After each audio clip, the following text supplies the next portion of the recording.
Thank you all for being here. My name is Steve Edwards. I'm the director of the Timberland Advertising Institute, and I want to welcome you to our Exxon Mobil lecture. We're especially happy tonight to be able to partner with Publicis Dallas and tell an interesting consumer story. Just to get started right away, we will hear about the background of the story and learn some insights, consumer insights, and what drove that, and look at it from an ethical perspective. To introduce the documentary, we have Publicis Dallas CEO, Sally Kennedy. Too much pressure. So thank you all for coming this evening. Absolutely delighted that you can join us. I'm Sally Kennedy, as Steve said. And Steve, thank you for inviting Publicis to be part of the Exxon Mobil lecture series. We are honored to be here tonight. So I wanted to tell you just a little bit about the background to this initiative. About a year ago, it was actually just on a year ago, we were pitching a value-priced shoe store, a retailer. We were very excited about the pitch, and we obviously needed to do what you all do when you go into these pitch scenarios, which is get your head on about the consumer and consumer insights. So we did quite a lot of focus groups, and the planning team went out and did ethnographies and dug deep into the consumer. And unfortunately, we actually didn't endure on that pitch, so we didn't win the business. But as a result of digging into these consumers, I think the planning team spent a lot of time with families very challenged with their budgets and having a lot of fiscal pressure. And when we wrapped up the pitch, they came into my office and they said, you know, we feel there's a story here that we've just skimmed the surface of. And they've clearly been very touched by the conversations with these folks and the challenges they face every single day. And they said, can we have some money? And can we go and spend some more time with these consumers? So, you know, they're always asking me for money. But I said, yes, absolutely, go do it. And this film that we're about to show you, this documentary, is a result of that activity. So we're very pleased to share it with you tonight. I think it was very much a labor of love for our planning team. They really felt a connection with these folks and the struggles they feel every day. Obviously, because we're a commercial venture, we do have, the team then put a deck together about the marketing implications. So when we go and share it with clients, it's, well, so what does this mean, and how could it affect your marketing to this swath of the American public? But tonight, that's not about this. We just want to share the film with you. And then Roz and the team are going to lead just a Q&A session with you all. So we're very excited to roll the film, Amy. Thank you.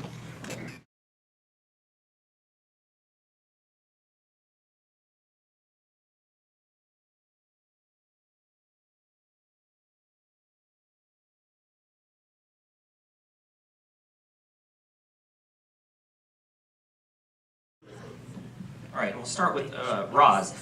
As in conducting this research, I'm sure you had expectations or preconceived notion of what you would find.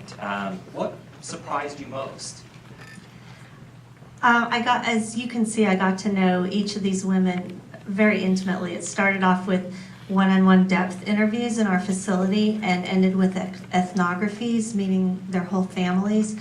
And what I expected to find was a very frustrated, pessimistic person who was not like me at all. And as we got to know each other, I found there were so many similarities between me and these other moms, as a mom of 3, and several of these moms with multiple children, whether they were married or not married.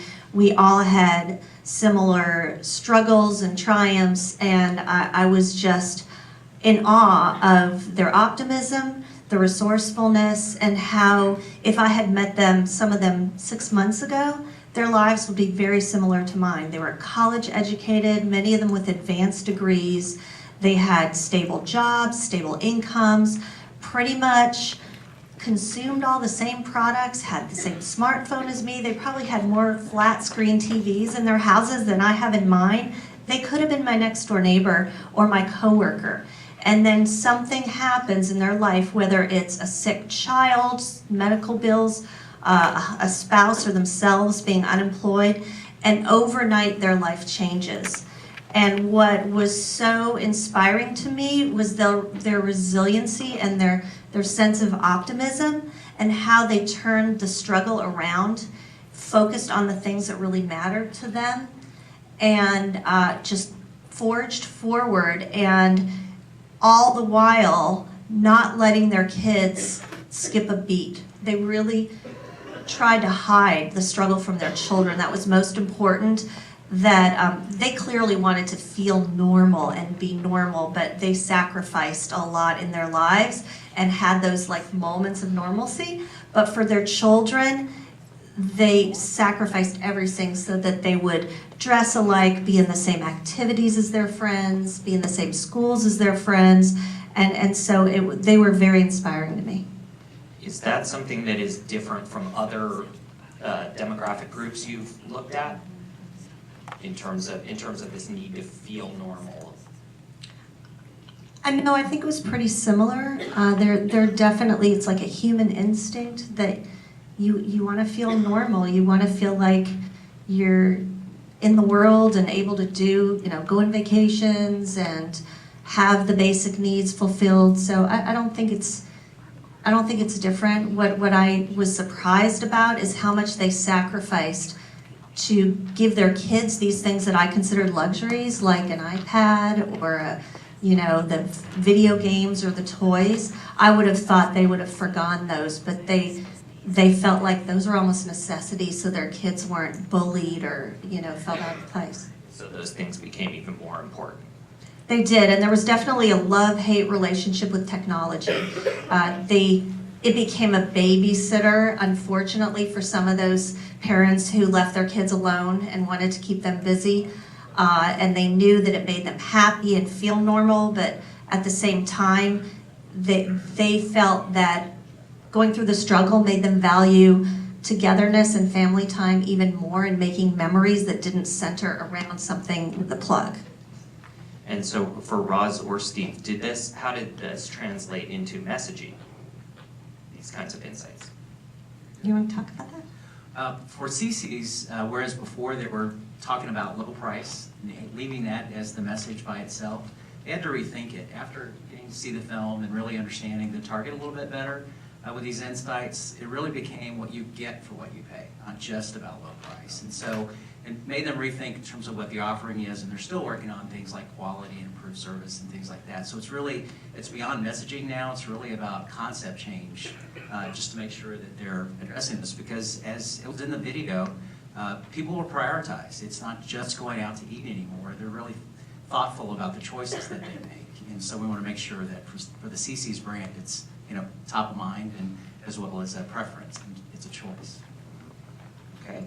One more example, Nestle Pure Life is a lower price bottled water brand that I work on, and we were working on social content and conversations online, and so it inspired us to really understand these moms and think of topics like how to cook healthy for less, or activities you can do with your families that are free or low, for low cost.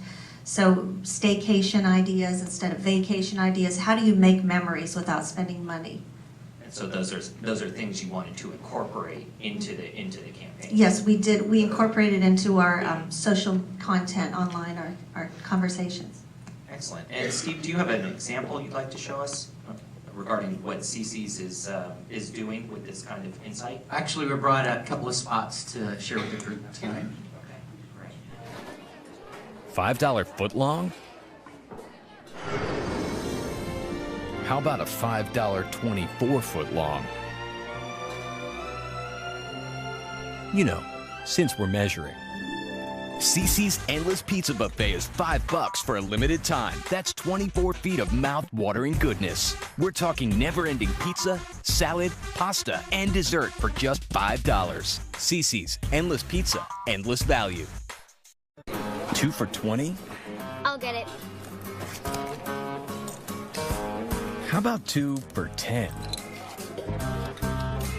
CC's Endless Pizza Buffet is just $5 each, all day, every day in July. No other deal beats $5 for an unlimited experience like this. Come in all month long for endless pizza, salad, pasta, and dessert. CiCi's Endless Pizza, endless value. So what we thought of, being a smaller brand is having that comparison to something that's well known, like the $5 footlong, without saying Subway, or the twofers, that are out there predominantly with Chili's and Olive Garden and things like that. It was a nice way to get that reference in and also, play the role of kind of David and Goliath, leverage all the spin that they have for a brand like CiCi's. And really provide the value proposition that these consumers are looking for. Hopefully that was paying out in the spot. Absolutely.